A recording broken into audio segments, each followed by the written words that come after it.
Good afternoon, it's 3 o'clock. This is City News with Elizabeth Highfield. And Coco Miller. Coming up, the minute I started, I knew that we were not welcome. An exclusive City News investigation has uncovered more claims of misogyny in one of London's most important institutions. I stupidly thought, well, they haven't met me yet, because once they meet me, they'll change their mind, but that isn't how it works. Also, is virtual reality revolutionising the lives of some of London's most vulnerable residents? I was talking to a 98-year-old who really only ever said, "Where am I?" And we placed him on the bridge of the Scilly Isles ferry. And he, out of the blue, said, I was in the Merchant Navy. And she just arrived from Afghanistan, started attending our football session, and now she's playing in Brentford Football Club. The London football team transforming the futures of Afghan refugees. But first, Sholape Alatashe with the headlines. This is City News. A City News investigation has uncovered more claims of sexist bullying in the London Fire Brigade. A female firefighter says she was ignored for weeks after reporting misogynistic behaviour. Less than 3 months ago, an independent report found the organisation was institutionally misogynistic. Adam Solomon spoke to firefighter Antonia Nicole to find out more about her experiences. This is City News.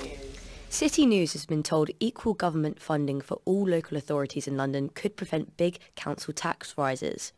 The leader of the opposition on one of them, Croydon, says if they got the same funding as inner London boroughs, then its council tax would not be going up by as much as 15%. But the government says all councils across England are getting the money. Cam Hall went to Croydon to find out more. Wow, I honestly never considered using virtual reality for something like that. I love technology being used in a more caring way because...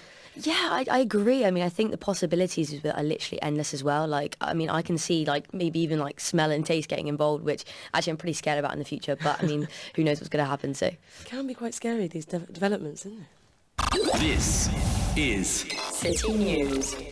Charities in West London say things like air fryers and electric blankets are the way forward when it comes to helping low-income families with the rising cost of bills.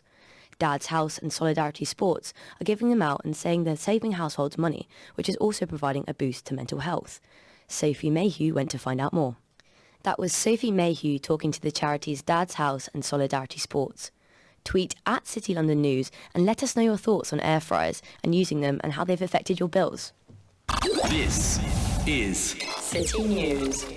Speaking of the tube, earlier in the show we heard from residents in East Putney who are signing a petition to get a lift installed in their tube station.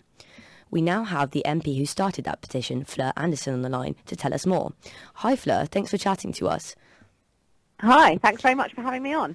You've launched the campaign for the step-free access at the station this morning. How was the response to the petition so far from locals and from TfL? Very positive indeed. I've known for a long time that we've really needed to have a lift at East Putney Station. There's so many people who can't use their own station. So many people who have wheelchairs or use buggies or have mobility issues. They're really steep stairs there. So I led a debate on this back in 2020 in Parliament, and then Transport for London put a pause on their access scheme. But now after COVID, they are reopening it this year. So the reaction from TfL, I hope, is going to be positive. And that's really why we're doing the petition, to say to TfL, we know you're opening the scheme and we really want you to look at East Putney Station because it has such a high number of users, nearly 6.2 million a year, that we know there is a really high number of people who can't use the station, and they really should put that in the scheme when they look at it later this year. And my local tube is also campaigning for step-free access, and I've also seen Hounslow and Chiswick councillors campaigning to do the same. Do you see these campaigns merging at all in the future? Well, there will be a programme for several stations, so it's not like we're just competing for one slot. There needs to be enough funding from the government for the access scheme to really modernise all of our stations. And I think it's crazy that we're so behind the times, really, in terms of our access. So the government needs to fund TfL's programme, that's one thing, and then lots of stations can have the access they need. East Putney has been left out of the programmes in the past, I think because it is slightly harder to put a lift and a bridge in, so other stations have been chosen, whereas I would say there's a lot of users there, so they really need to consider it. And we've had nearly 1,000 people signing our petition in just the first couple of days. So we can see how much support there is. Yeah.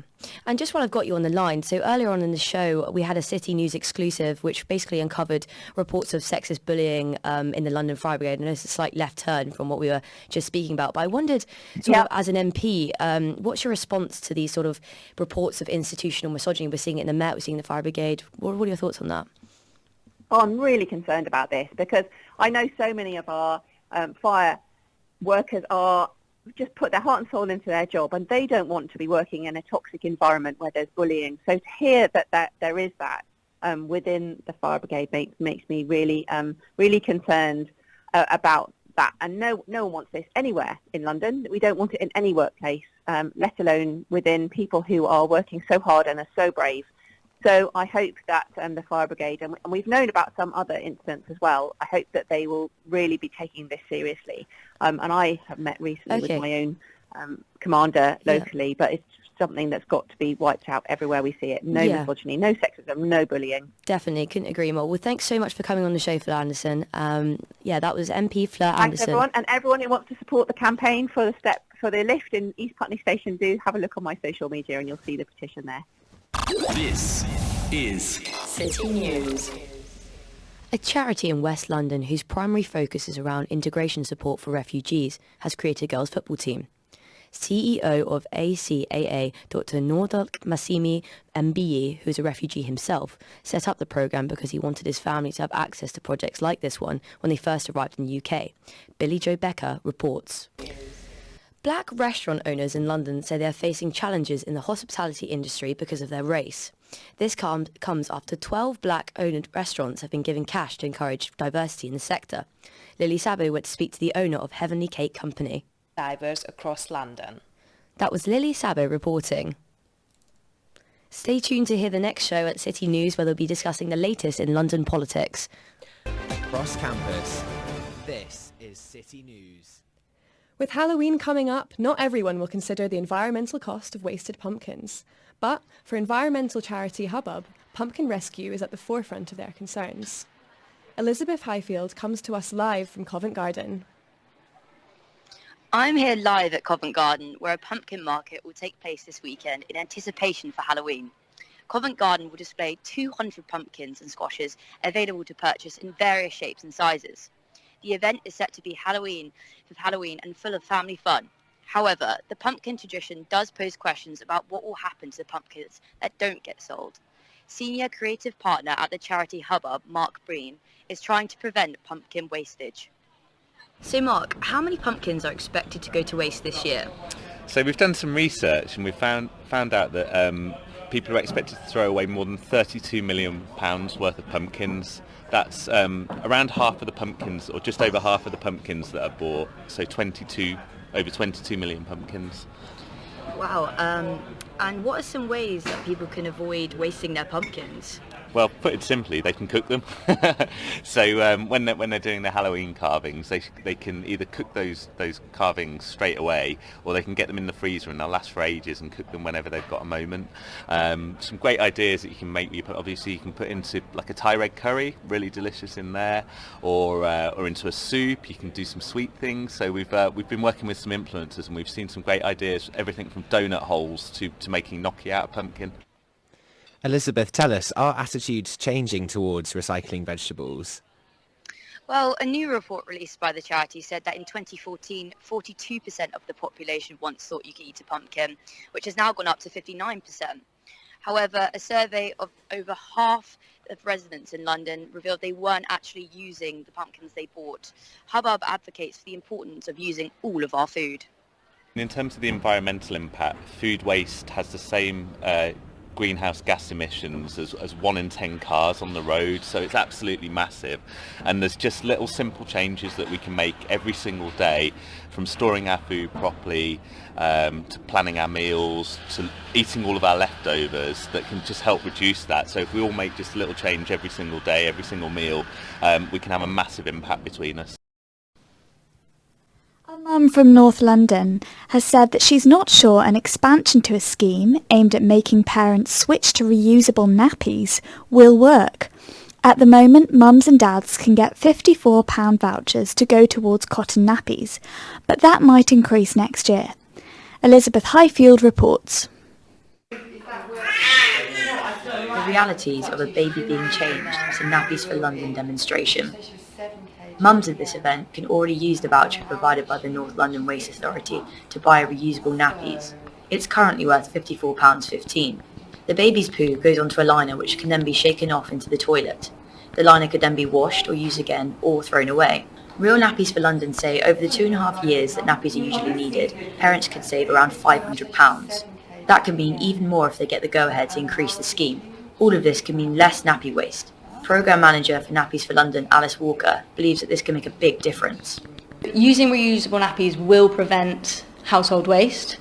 So a baby over 2.5 years, they're expected to be in nappies, will produce nearly 1 tonne of single-use nappy waste that's sent directly to local authority collected waste, whether that's incineration for energy or landfill. The NLWA says only 28% of household waste in the boroughs it covers is currently being recycled, which is below the national target of 50%. Charlie McCrown is a mum who uses these nappies. She's not convinced that the expansion of the vouchers will get more parents to recycle. With some of my friends who I've told about the scheme, they're kind of still not that enthused by using the cloth nappies, which I've found really interesting, or even to give them a go. And I think part of that is they've said, oh, well, I've already kind of got enough on my plate with a baby, which I understand. But the NLWA have also been accused of hypocrisy, as it supports Edmonton Incinerator, which creates large amounts of CO2. The authority has declined to comment in response to the incinerator. From Global's newsroom, I'm Elizabeth Highfield. BBC Director General Tim Davies says the corporation need to verify allegations against its presenter before approaching them. The head of the BBC defended the delay in approaching the BBC personality. He said they needed to strike the right balance between a duty of care and serious allegations. Rishi Sunak has praised Turkish leader Recep Tayyip Erdogan for supporting Sweden during NATO. The pair discussed the possibility of further cooperations with defence technology. Elsewhere at the summit, the Prime Minister defended the government's lack of investment in defence, as critics suggest the UK could lose its influence. Mortgage rates have reached their highest level in 15 years. Interest rates have reached 6.66% on 2-year mortgages. Work and Pensions Secretary Mel Stride says halving inflation is the key to lowering mortgage rates. That's why it's so important that we meet the Prime Minister's mission, which I believe we will, to halve inflation by the end of this year, because we can get inflation down, we take the pressure off monetary policy, and that will feed through to lower mortgage rates in time. The glass roof of Parliament's Portcullis House has been smashed by a flood of water. The building is part of the parliamentary estate where MPs and their offices are. Teams are currently attending to the issue and an investigation has begun. A group of meerkats are being moved to a children's hospital in Lothian. The animals are coming from Edinburgh Zoo. The idea is to give young patients a chance to reconnect with nature. From Global's newsroom, you're up to date.